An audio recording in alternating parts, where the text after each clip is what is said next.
Well, on this occasion, I'm delighted to come back to the podium because it's my pleasure to say a few words of introduction about Sister Joyce Meyer. But for many of you, she needs no introduction. But I just have a few words for those who have only met her since you arrived here at the Assembly. And later, just Google Joyce Meyer and you will read in great detail about this great woman of Nano. Joyce is a member of the Aberdeen congregation and has been engaged with the work of IPA, as she mentioned on Tuesday, since 1988. Joyce has ministered as a teacher, a spiritual director, a conference facilitator, as a missionary in Zambia for 5 years. She is the international liaison and a writer for Global Sisters. On the executive board of Conrad Hilton Fund for Sisters, which, as you know, is a grant-making organisation supporting the work of Catholic sisters globally. And due to Joyce, IPA received a very generous grant for its work on sustainable development goals from the Hilton Foundation during the years that Sister Elsa Matatu was our NGO representative. And Joy also put a donation in my way in 2019, and we were able to engage Capital Horizons charity to work with us on the drafting of the IPA Education Action for Strategy in Staten Island. While respecting that Joyce is at this 8th Assembly as a guest of the conference, we took the opportunity of inviting her to be our inspirational catalyst. So welcome, Joyce, and we look forward to you sharing your wisdom with us. Thank you.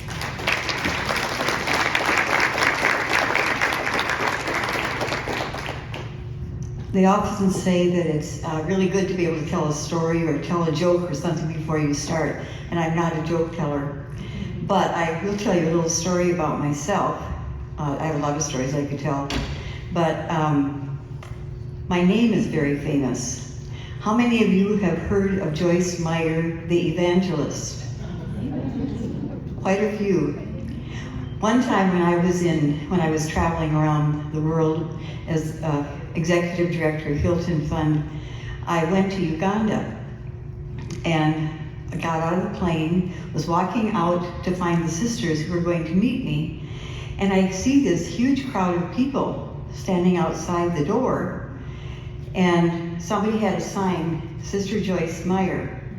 And pretty soon, this minister or whoever he was, he comes at me like this and says, "Sister, have you come to preach the gospel?"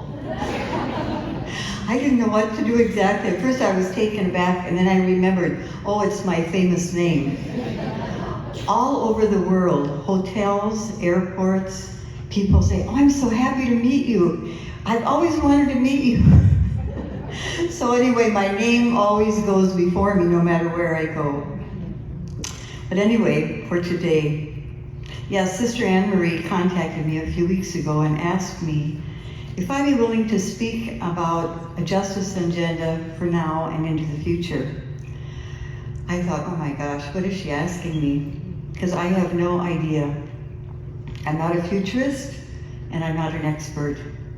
So I decided the best thing to do is just to pray to Sophia and hope that some wisdom that comes out of my mouth today will be valuable to all of you.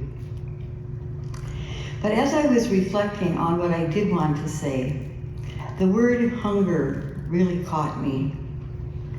And as I reflected on hunger, it led me into 4 dimensions. Human hunger, Earth's hunger for restoration and relationship, hunger for voice and being seen, hunger for heart intelligence. Human hunger or food insecurity for me is currently the most visible hunger, so I put it first. Every day on my computer I read about reports telling us about the crisis in hunger around the world, food insecurity. In a recent 2023 global report on food crises, I learned that the SDG goal, I think it's number 7, to end hunger by 2030 is quickly disappearing.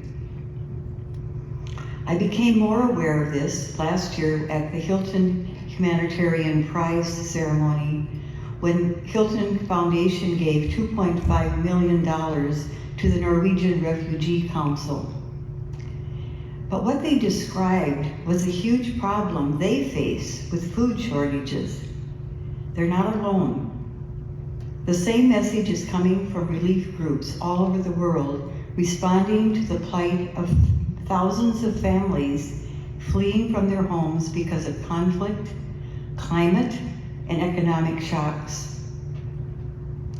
That same report estimates that nearly 300,000 people in 58 countries were acutely food insecure at the end of 2022, and the number keeps increasing. Some of those 58 communities most impacted by food insecurity are represented right here in this room.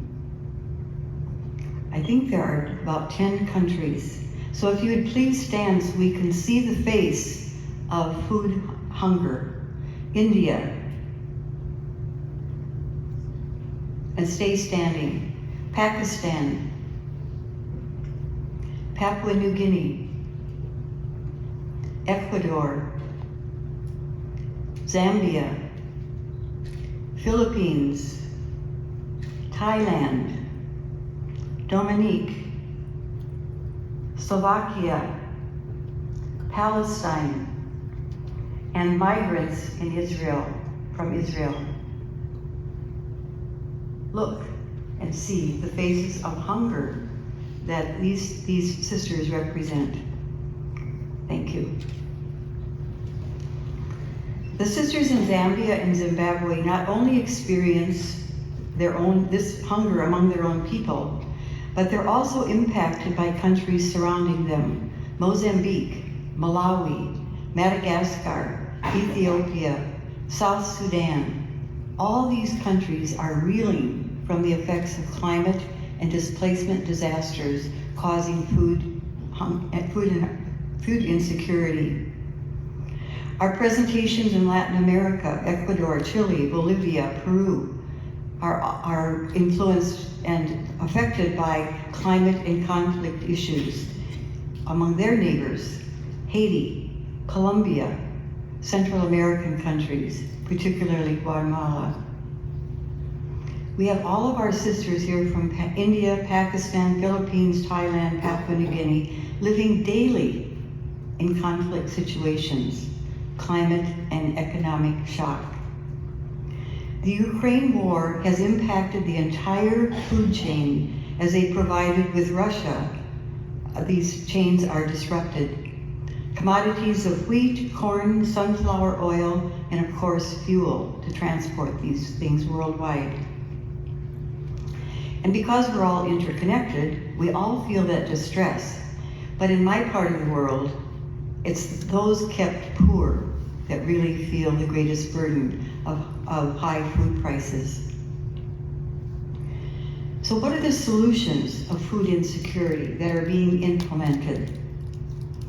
Scientists and international relief organizations are busily looking for fixes to modify our food so that they may be filled, instead of filled with just calories, they will have some nutrition in them. We've resorted around the world to what is called mono-agriculture that destroys biodiversity and consequent nutrients from our soil. So now we have to add vitamins and nutrients to make them nutritious. These short-term fixes are going on, but they're not sustainable.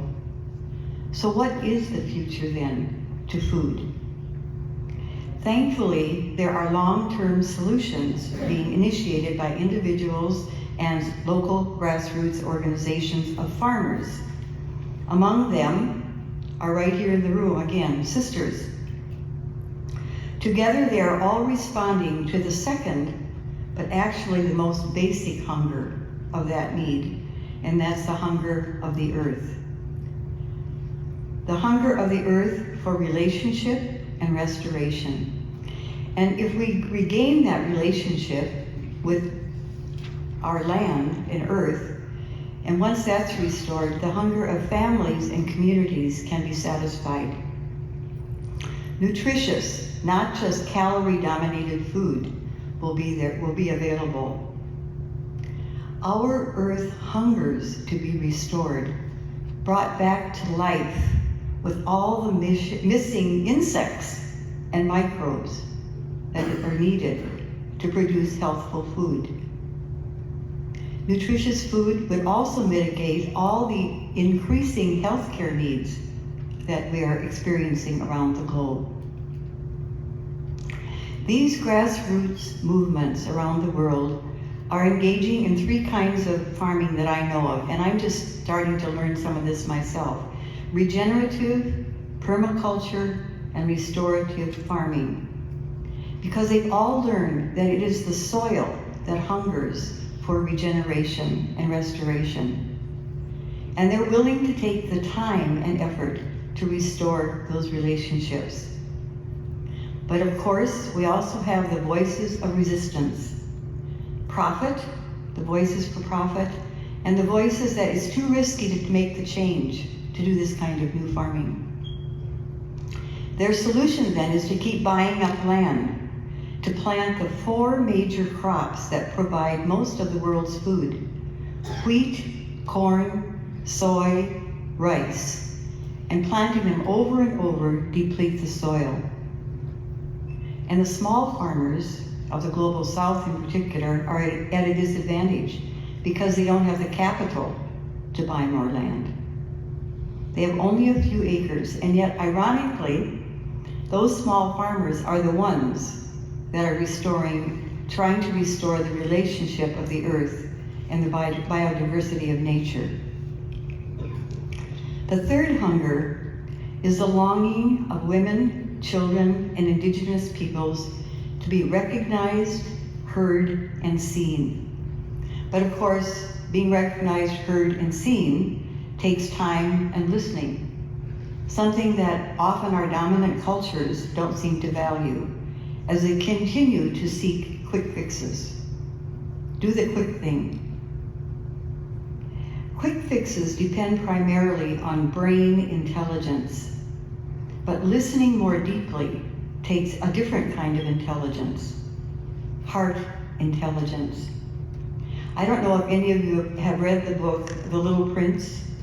How many have read that book? Okay, so you know this next quote. It is only with the heart that one sees rightly, but I say holistically. That kind of listening takes in these unheard voices of women, children, and the earth and indigenous peoples, those that are most impacted by the issues of soil degradation, hunger, and the lack of health care. It was amazing to me to read, and I've done quite a bit of reading about farming, to read that women and girls are 43% of all the farmers of the world. 43% of all farmers in the world are women, and people don't recognize that. Same old thing. The women are left invisible. In Africa, 85% of farmers are women, and most of them are sisters. 45% in Asia and 74% in Pakistan. I also want to mention a couple of other congregations besides presentation that share similarities of spirituality and charism with us as a presentation group. The Missionary Sisters of the Eucharist in Guatemala and Houston were founded by the sisters in San Francisco. I can't remember the year, 1970 something. And the presentation of the Blessed Virgin Mary Sisters in Malawi are a locally founded congregation known by our sisters in Zambia and Zimbabwe, and are being assisted by my own community in South Dakota. All of these sisters share the fate of the women farmers that they live among, longing to serve their own people and also for the chance to thrive into the future. The fourth hunger is that of our own hearts. Our hearts are longing also to be recognized and heard. We idolize brain power in most of our cultures, at least in the North. And yet, according to current neuroscience research, the heart has 5,000 times greater electromagnetic field than does the brain. 5,000 times greater.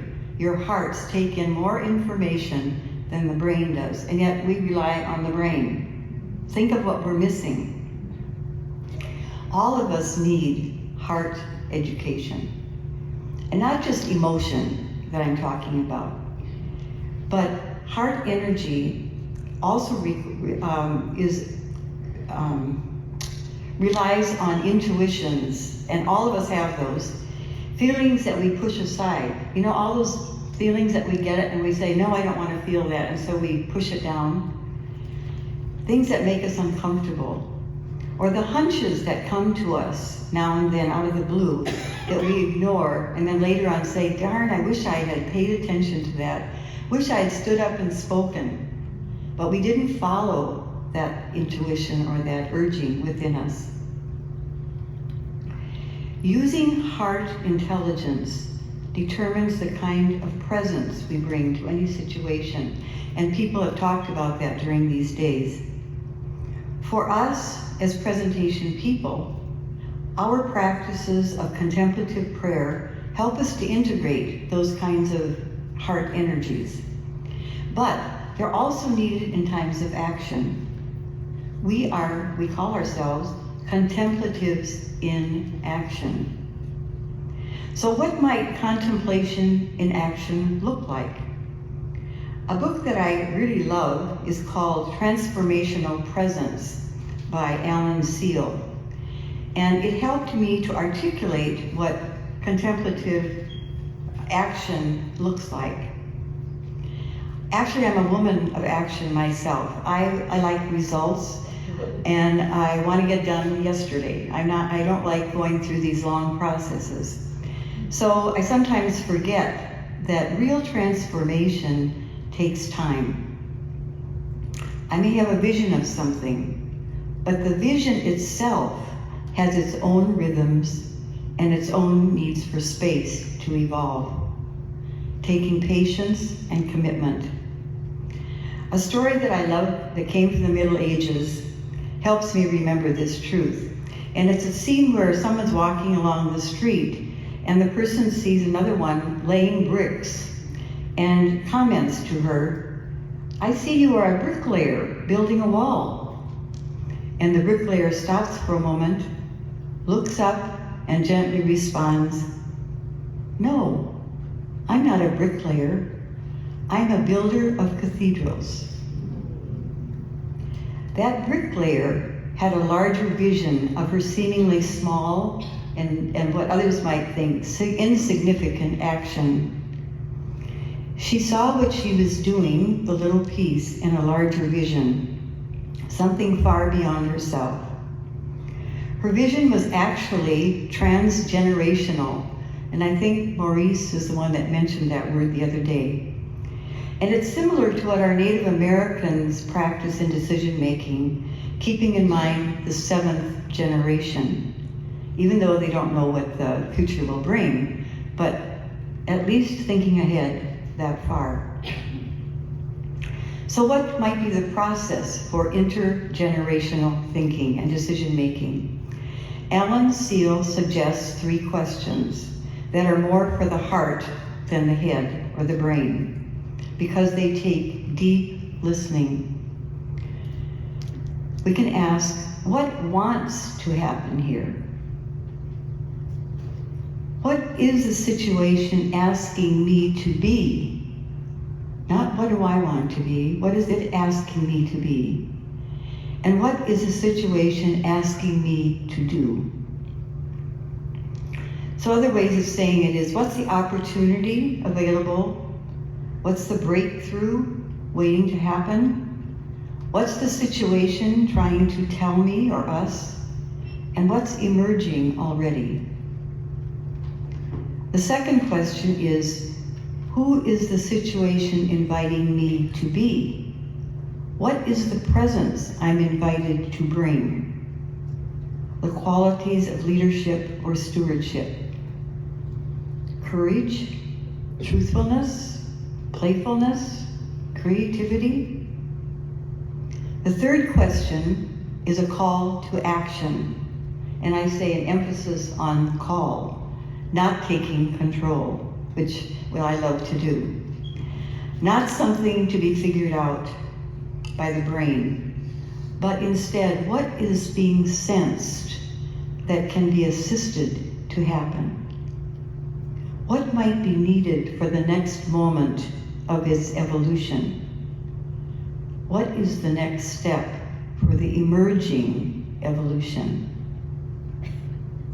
So these are the kinds of questions that are needed for contemplatives in action for justice and now into the future. So back to my beginning, to identify significant issues. For me, there are those four hungers. The hunger of families whose land is no longer able to feed them. Families fleeing from conflict, natural disasters, and economic shocks. The hunger of our earth to be restored and related to. The hunger of women, children, and indigenous people to be seen and to be listened to have voice in addressing their own issues. The hunger of our own hearts to be deeply listened to in prayer, decision-making, and in our action. Always asking those three questions. What wants to happen? What energies are needed? And what is the call for the next step? So as an IPA Assembly, I just ask that we take time to answer some of those questions as we move forward and listen to the situation that we are in and take those next steps. So thank you very much for listening, and I appreciate the chance to be here with you.